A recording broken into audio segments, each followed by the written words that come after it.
Fala, amigos do Esquema Tá, sejam bem-vindos a mais um ET Analisa. Vamos falar sobre as eliminatórias da Europa.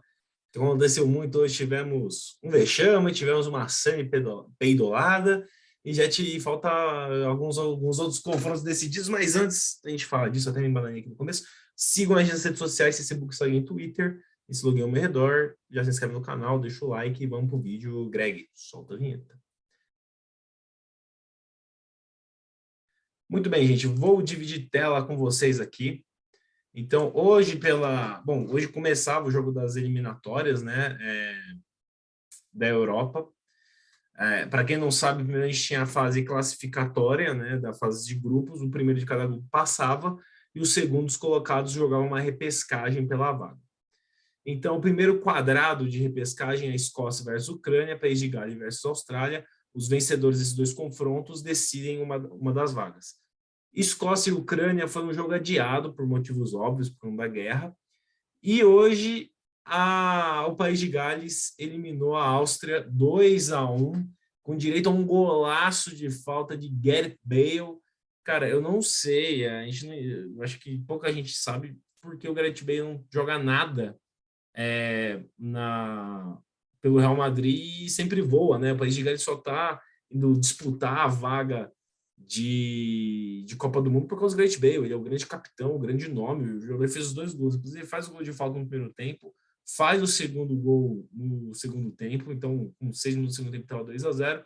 A Áustria chega a diminuir, mas o time consegue segurar. Você pode ver que pelo mapinha de pressão que o primeiro tempo meio equilibrado, né? A parte que o País de Gales pressiona quando sai o gol. No começo do segundo tempo só deu a Áustria. O único momento de perigo do País de Gales foi na hora do gol do Bale. Mas segurar na pressão, segurar no placar 2-1, você pode ver aqui que a Áustria tem muito mais posse de bola, os chutes foram equilibradíssimos. E peraí que caiu aqui o negócio. Caiu aqui o compartilhamento de tela, vamos compartilhar novamente. Bom, e aí você vê que teve mais posse de bola, finalizações muito parecidas. País de Gales passa para a próxima fase. Bom, então ele fica esperando a definição que o jogo foi adiado entre Ucrânia e Escócia para brigar pela vaga da Copa do Mundo. Na outra chave, a gente tinha a Rússia e Polônia. A Rússia, por conta da guerra, ela foi excluída das eliminatórias, então deu o WO 3-0 direto para a Polônia, que vai decidir o jogo com a Suécia, que venceu a República Tcheca por 1-0, um jogo muito difícil, muito pegado, muito equilibrado, onde o gol foi sair só na prorrogação. Então, se a gente pega aqui os dados da partida, você vê 57-43, 10 finalizações para cada lado, então um jogo muito pegado, sem Ibrahimovic, detalhe. E o gol foi sair aos 5 minutos do segundo tempo da prorrogação.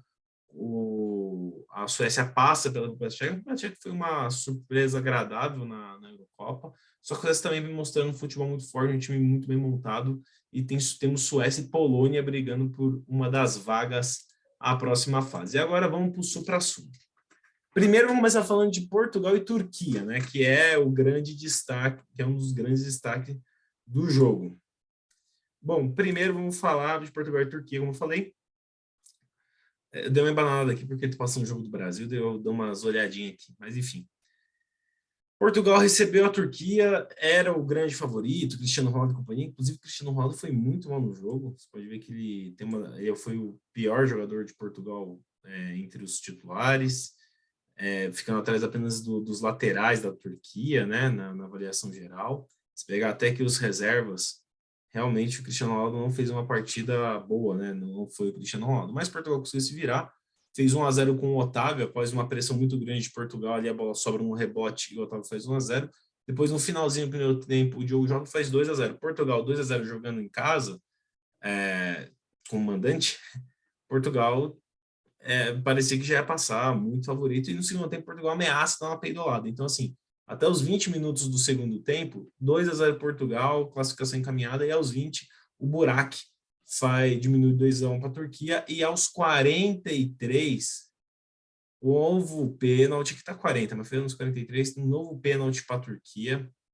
Esse Burak é aquele que joga no Lille, que contra o Chelsea nos jogos de volta aí da Champions, bateu um pênalti perfeito no ângulo do Mendy, que deu até uma esperança pro Lille, só que aquele errou, bateu por cima do gol. E, cara, você tá perdendo de 2-0. Daí, da metade pro final do segundo tempo, você faz 2-1 e tem um pênalti para empatar o jogo e erra, dá uma boa desmotivada no time e no finalzinho do jogo, Portugal vence 3-1, vai se classificar para a próxima etapa. Inclusive Portugal não era favorito para passar, o grande favorito era a Itália, campeão da Eurocopa e tudo mais, mas agora que o Portugal vai enfrentar a Macedônia do Norte, é o grande favorito para ir para a Copa, então, inclusive, fazendo aqui uma análise geral, mas depois eu faço. Mas agora vamos falar do grande vexame, que é a Itália. A Itália jogou em Palermo, recebeu a Macedônia do Norte e perdeu.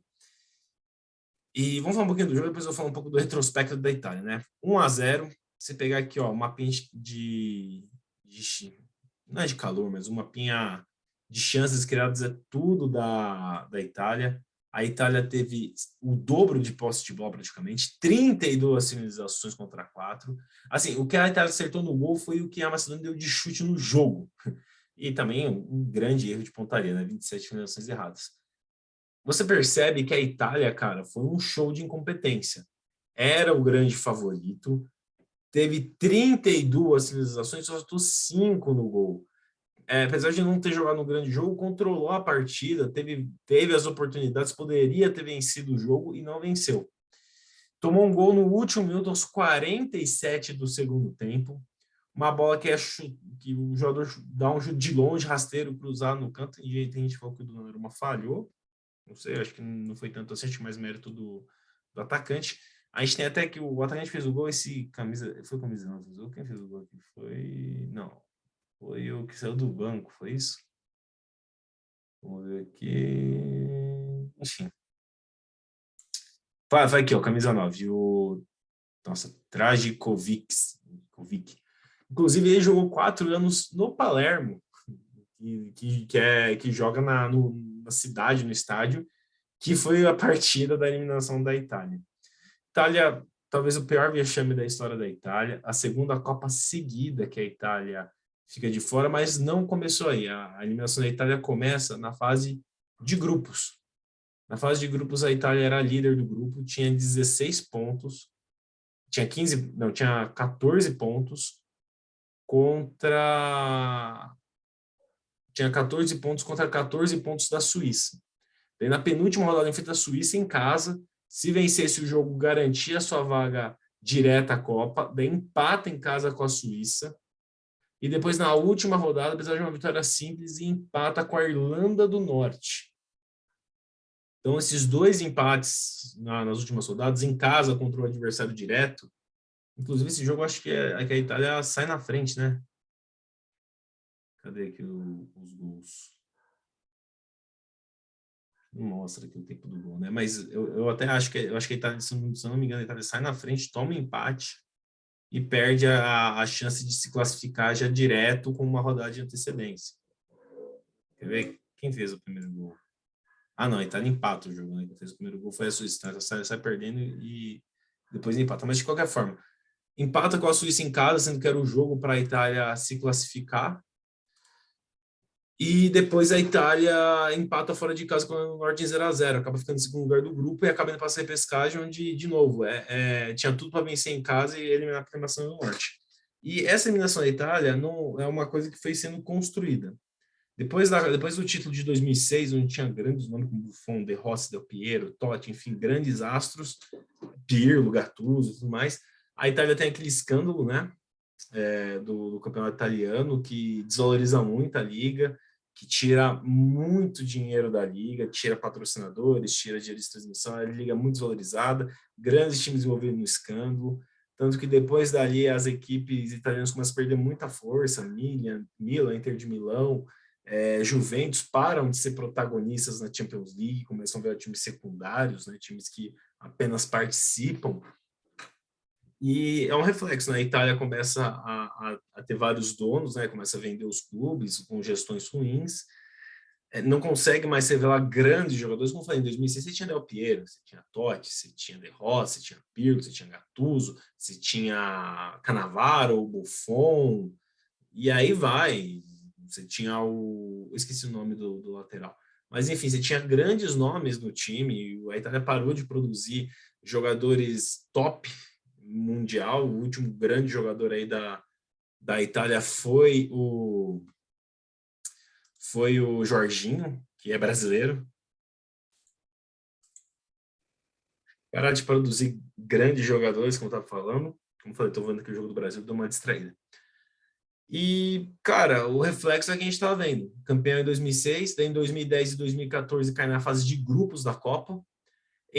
Para 2018 também não se classifica, elimina pela Suécia também na repescagem e atinge uma marca de 60 anos, fazia 60 anos que a Itália não tinha ficado fora de uma Copa, a última vez tinha sido de 58, e aí não vai para 2000, não tinha ido para 58, depois não vai para 2018, e agora, pela primeira vez na história, fica 2 Copas do Mundo seguidas sem participar.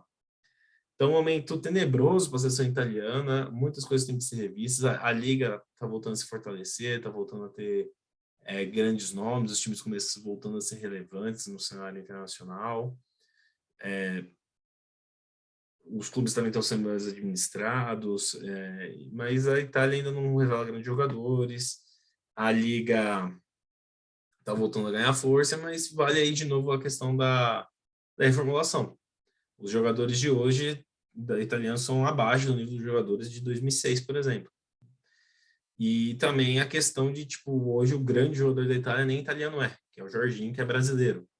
Então, talvez uma questão da base. Outro problema que também foi acontecendo muito nos últimos anos foi a falta de jogadores italianos nos times italianos. Então, por exemplo, a Inter de Milão, que foi campeã em 2010 da Champions, se eu não me engano, 2010? Acho que foi 2010. Não tinha nenhum jogador italiano no time principal. Todos os jogadores eram estrangeiros. Então, isso também os jogadores nacionais perderem espaço, tem muito jogador estrangeiro, você não consegue desenvolver grandes jogadores para a seleção. Então, é uma pena, de novo, aí a Itália ficando de fora, um grande nome, uma tetracampeã, uma das maiores campeões. Inclusive, por causa disso, por causa dessas situações que a FIFA está querendo aumentar o número de seleções, para grandes seleções que nem a Itália não ficar de fora, porque para a FIFA vai perder dinheiro, ela não pensa no nível, não pensa na competitividade, ela pensa em dinheiro. A Itália fora da Copa é menos dinheiro para a FIFA. Então, por isso também que a Copa do Mundo vai começar a ter muito mais seleções a partir das próximas edições. Para mim, agora tem que esperar sair entre o Ucrânia e a Escócia, mas qualquer um dos dois que passar, eu acho que o País de Gales elimina. Para mim, o País de Gales passa para a Copa. Polônia e Suécia, jogo muito difícil. A Polônia tem o atual bi-melhor do mundo, que é o Lewandowski, só que eu acho que a Suécia é um time treinado e mais equilibrado em todos os setores. E entre Macedônia e Portugal não tem que falar. Portugal, com certeza, é o grande favorito para passar. Eu acho que Portugal passa, vai crescer para a sua última Copa. Mas é isso, gente. Comenta aí o que vocês acharam desse dia de eliminatórias da parte da Europa. E é isso. Comenta o que vocês também acharam da Itália. Se gostou do vídeo, deixa o like, comentário. Desculpa aí dar uma distraída que tá tendo jogo do Brasil, então eu acabo não prestando muito atenção, acabo fugindo um pouco aqui do vídeo, perdão. Mas é isso. Até a próxima. Falou!